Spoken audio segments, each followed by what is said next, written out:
বন্ধুরা, আপনারা সবাই কেমন আছেন? আশা করি সবাই ভালো আছেন। তো আজকে আমাদের বাড়ির পিছনে আসছি যে এই যে আজকে মানে ঠান্ডা একটা মৌসুম, এই মৌসুমে আমি সবাইকে নিয়ে কিন্তু খেতে আসছি। কারণ খেতে আসার মূল কারণ হলো আজকে একটা ভিডিও বানাবো, প্রথম ভিডিও। তো ভাবছি যে আপনাদের সাথে শেয়ার করি। সেই জন্য আমি আজকে আমাদের গ্রামের যে পরিবেশটা দেখাই। চারিদিকে দেখো তো, লাহে লাহে লাহে একদম পাহাড়ি পরিবেশ, একদম ছোট ছোট টিলা রয়েছে এখানে, প্রত্যেকটা টিলাতে 4-5টা করে বাড়ি রয়েছে। তো আমি সেই পরিবেশটা আপনাদেরকে দেখাচ্ছি। আর আমি ক্যামেরা ধরে নিয়ে কিন্তু আজকে আমার ছোট ভাস্তি দেখাচ্ছে, বলছে সে নাকি আমার ক্যামেরাতে আসবে। তো আমি আপনাকে দেখাচ্ছি যে কিভাবে আসবে। এটা হলো আমার ভাস্তি, আর দেখেন আমার পিছনে কতগুলো বাচ্চা রয়েছে। তো আজকের এই প্রথম ভিডিওটাতেই আমি তাদের সব কটাকে নিয়ে আসছি। দেখেন ওরা বলে কি সেম সেম ড্রেস পরছে, সেম সেম সেম সেম। তোমার নাম কি? কি তুমি কি করো? কি খড়ি? তুমি তোমার নাম? তোমার নাম আরিশা জামানা জাত। তোমাকে কিন্তু খুব বেশ সুন্দর লাগছে। তোমার নাম? তোমার নাম রিফা জামান। তোমার মালাটা তো খুব ভালো লাগছে। মালা দিবা? দিবা আমারে? কি আছে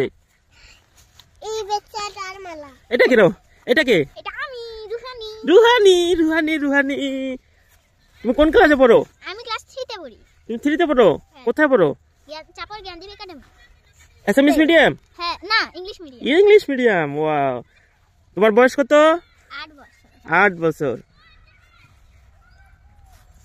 এখন এই যে এরা 3 জন রয়েছে, দেখেন 3 জনের ভিতরে ওরা 2 জন কিন্তু সেম সেম। একজনে যদি জুতা পরে আরেকজনও জুতা পরে, এমন পরিস্থিতি তাদের। কিন্তু দেখেন আজকে সব কয়টা বলে ভিডিও করবে আমার সাথে। তো ভাবলাম যে আজকে প্রথম ভিডিওটা, এটা কিন্তু আমাদের বাড়ি, এটা আমাদের পিছন সাইড। তো দেখেন এই যে বর্তমান সিজনে গাছগাছালি সব কাটে, এই যে খড়ি জমা করা হচ্ছে। এই নেটের ভিতরে রয়েছে আমাদের ছোট্ট একটা পরিবারের জন্য যা খাওয়ার লাগে আর কি, শাক পাচলি। দেখেন এখানে দেখাতে পারবো, ওই যে ওগুলা টমেটো গাছ, ওই সাইডে কচুর গাছ গেড়ে দিচ্ছি। এখানে হলো আপনার পালেং শাক, আর কিছু মূলো রয়েছে। এখানে কিন্তু কোনো চাষ করা হয় নাই, খালি জাস্ট কোদাল দিয়ে চাষ করেই আমরা কেড়ে দিচ্ছি। এর উপরিও আমাদের বাড়ির পিছনটা কিন্তু অত একটা ভালো না, কারণ বাড়ির পিছনে কারোই জায়গা ভালো থাকে না। এখানে জাবর জতর ফেলা হয়, গাছগুজালি করা হয়। এখানে কিন্তু দেখতে পারবেন যে আমরা কিন্তু সবসময় ন্যাচারাল বা যেটা বাড়িতে উৎপন্ন হয় শাকসবজিটা, সেটাই খাওয়ার চেষ্টা করি।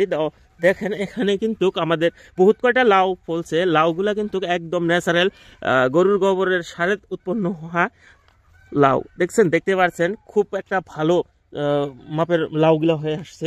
কিছুদিনের ভিতরে, 2-1 দিনের ভিতরে খেতে পারবো। একদম দেখেন কি কচি লাউ, এগুলা কিন্তু খেতে খুব একটা ভালো লাগবে। তো দেখেন আমি যেখানে যাচ্ছি, এই যে পলাই পানগুলা সব আমার সাথে সাথে যাচ্ছে। দেখেন বড়টা লিডার, এদের লিডার কি কি কি কি ছেড়লো। এই ফলটা নষ্ট করলো কে? আমি এমনি করছিলাম। এক গাছে এক ফলে আছিল। এক গাছে কেন, এখানে আরো হলো ফল আছে। ওই দেখেন আরো একটা বদমেশ আসে পড়ছে আমাদের বাড়ির পাশে। এই যে বদমেশটা দেখেন সাইকেল চালাচ্ছে। বদমেশ 2টা।